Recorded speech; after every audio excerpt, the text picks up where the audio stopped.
IPL 2026 সালের অষ্টম match কি তবে দিল্লির দখলে যাচ্ছে, নাকি হার্দিক পান্ডিয়ার মুম্বাই আবার রাজত্ব ফিরে পাচ্ছে? সুপ্রিয় দর্শক, আগামীকাল অষ্টম ম্যাচে দিল্লির মুখোমুখি হবে মুম্বাই ইন্ডিয়ান্স। ম্যাচটি অনুষ্ঠিত হবে অরুণ জেটলি ক্রিকেট গ্রাউন্ড স্টেডিয়ামে বাংলাদেশ সময় বেলা 4টায়। কিন্তু প্রশ্ন হলো, শেষ হাসি কে হাসবে, দিল্লি নাকি মুম্বাই? আর আমাদের সেই বিশেষ টিয়া পাখিটি আগামীকালকের ম্যাচটির সংকেত দিল। টিয়ার ভবিষ্যৎবাণী জানলে আপনিও চমকে যাবেন। পুরো ভিডিওটি শেষ পর্যন্ত দেখুন, কারণ আজকের প্রেডিকশন পাল্টে দিতে পারে আপনার সব হিসেব নিকেশ। আইপিএল 2026-এর উত্তেজনা এখন তুঙ্গে। আগামীকাল লড়াই হবে দুই জায়ান্টের। একদিকে ঘরের মাঠে দিল্লি ক্যাপিটালস, অন্যদিকে 5বারের চ্যাম্পিয়ন মুম্বাই ইন্ডিয়ান্স। দিল্লির পিচ মানি ব্যাটারদের স্বর্গরাজ্য। বাউন্ডারি ছোট, তাই স্কোর বোর্ডে 250 রান দেখা গেলেও অবাক হওয়ার কিছু নেই। হেড টু হেড পরিসংখ্যানে মুম্বাই কিছুটা এগিয়ে থাকলেও 4টিতে মুম্বাই, মাত্র 1টিতে দিল্লি জয়লাভ করেছে। বিশেষ করে অক্ষর প্যাটেলের ক্যাপ্টেন্সি আর কুলদীপ যাদবের স্পিন মুম্বাইয়ের জন্য সবসময়ই ভয়ের কারণ। দিল্লি তাদের প্রথম ম্যাচে লখনউকে হারিয়ে আত্মবিশ্বাসের তুঙ্গে আছে। স্যামির রিজভি এবং ট্রিস্টান স্ট্যাপসের মতো তরুণ তুর্কিরা যেভাবে পাওয়ার হিটিং দেখাচ্ছে, তাতে মুম্বাইয়ের বোলারদের কপালে চিন্তার বাদ নিশ্চিত।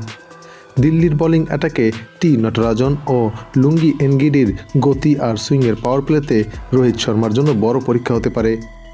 অন্যদিকে মুম্বাই ইন্ডিয়ান্স তাদের গত ম্যাচে কেকেআরের বিরুদ্ধে 220 রান তাড়া করে ইতিহাস করেছে। রোহিত শর্মা এবং রায়ান রিকেলটনের ওপেনিং জুটি এখন লিগের সবচেয়ে ভয়ানক। হার্দিক পান্ডিয়া নিজে ফিনিশার হিসেবে ফিরেছেন, তবে দিল্লির ছোট মাঠে জাসপ্রীত বুমরাকে কি কিপ্টে বোলিং করতে দেখা যাবে, সেটাই এখন দেখার বিষয়। আর যে কারণে আইপিএলের এই ম্যাচটি নিয়ে ক্রিকেট ভক্তদের মাঝে দেখা দিয়েছে তুমুল উত্তেজনা। তাছাড়া ক্রিকেট বিশ্লেষকদের মতে এই ম্যাচে ঘরের মাঠের সুবিধা সহ দিল্লি ক্যাপিটালসই এগিয়ে থাকছে। তবে সবাইকে চমকে দিয়ে এই ম্যাচের ফলাফল একদিন আগেই ফাঁস করেছে জ্যোতিষী টিয়া।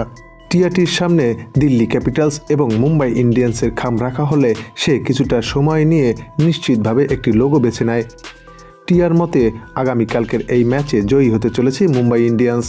হ্যাঁ, আপনি ঠিকই শুনেছেন, টিয়ার মনে করেছে হার্দিক পান্ডিয়ার অভিজ্ঞতা আগামীকালকের ম্যাচে দিল্লিকে পরাজিত করতে পারবে। তবে ক্রিকেট অনিশ্চয়তার খেলা, মাঠের লড়াইয়ে যে কোনো কিছুই হতে পারে। দর্শক, আপনার কি মনে হয়, টিয়ার ভবিষ্যৎবাণী কি এবারও মিলবে, নাকি অক্ষর প্যাটেলের সব হিসাব পাল্টে দেবেন? ঝটপট কমেন্টে জানিয়ে দিন আপনার ফেভারিট টিমের নাম। ভিডিওটি ভালো লাগলে শেয়ার দিন এবং আমাদের চ্যানেলটিকে সাবস্ক্রাইব করে বেল আইকনটি বাজিয়ে রাখুন।